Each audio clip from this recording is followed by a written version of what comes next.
Lith was so engrossed in reading the magic book that he forgot where he was.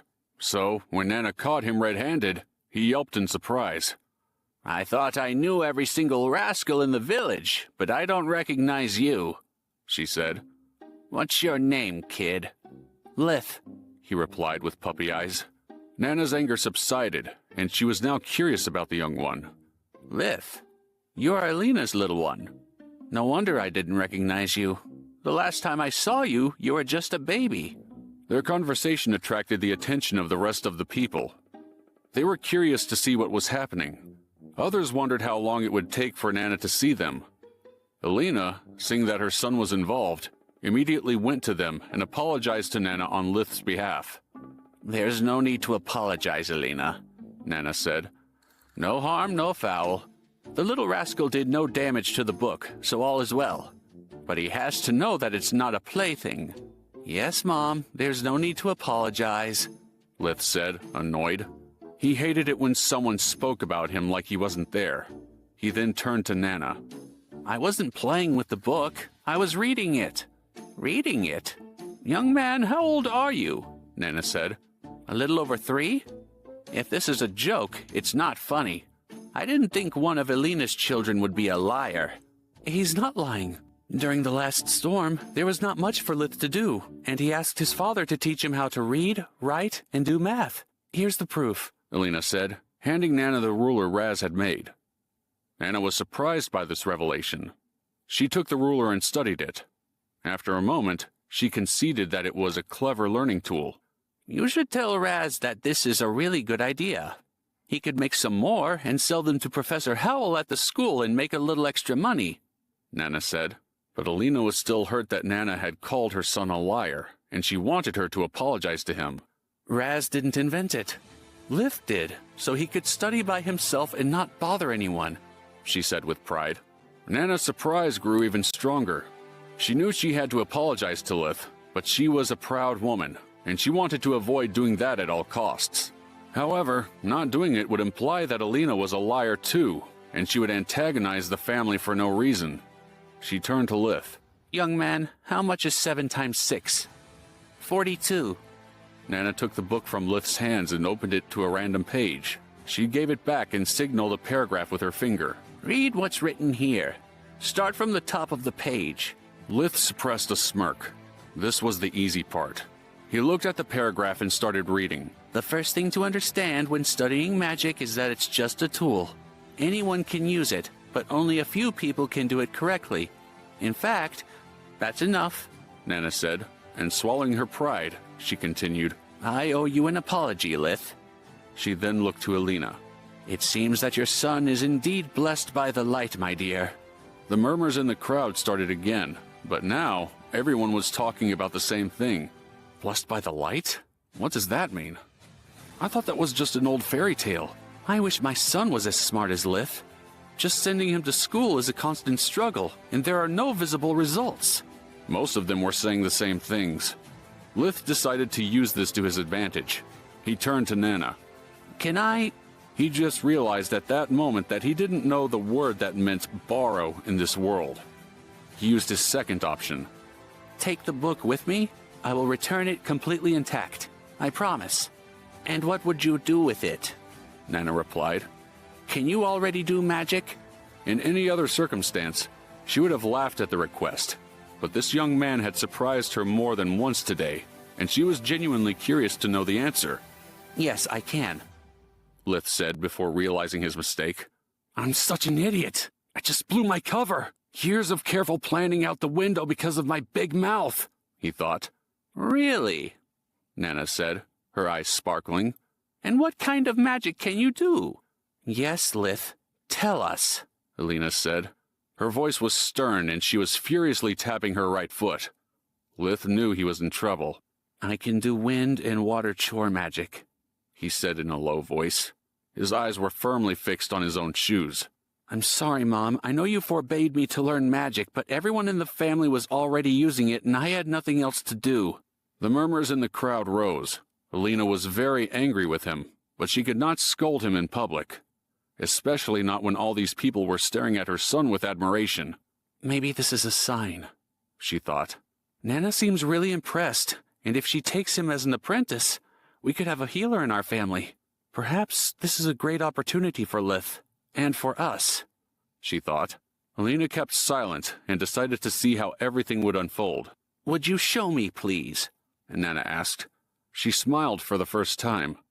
Okay, Lith thought. Time to show your true nature. Here goes nothing. Breza! Lith twirled his middle and index finger 2 times, creating many tiny whirlwinds to sweep the room. He pretended to lose control of the spell from time to time. His goal was to impress, but not to scare people. Nana clapped her hands and laughed with delight. She could see herself in the little rascal. She also had been a precarious child, and while her talent had been more developed at his age, Lith's was nothing to scoff at. Usually, men were less magically inclined than women. Because of women's ability to give birth, they were more in tune with the planet's life force. Some called it world energy, but most of them called it mana. Also, boys were usually less inclined to learn magic. They liked to work hard in the fields or enroll in the military rather than spend years reading books and doing spells. Nana looked to Lith. Now I want you to do another thing for me. You said that you can conjure water, correct? Lith nodded. Make a water sphere. Size doesn't matter. However, you can't let it fall. Make it float like this. She produced a sphere of water the size of a fist that floated in her hand. Lith didn't understand the reason behind such a specific request, but he nonetheless obliged. Joran! He conjured a small amount of water, keeping its form irregular and unstable. Lith had to make sure his lack of control seemed convincing, so all his focus went to that. He could not afford to make another mistake. The water floated for 3 seconds before falling to the ground, but instead of hitting it, it started floating again, becoming a perfect sphere and orbiting along Nana's own. Lith was shocked.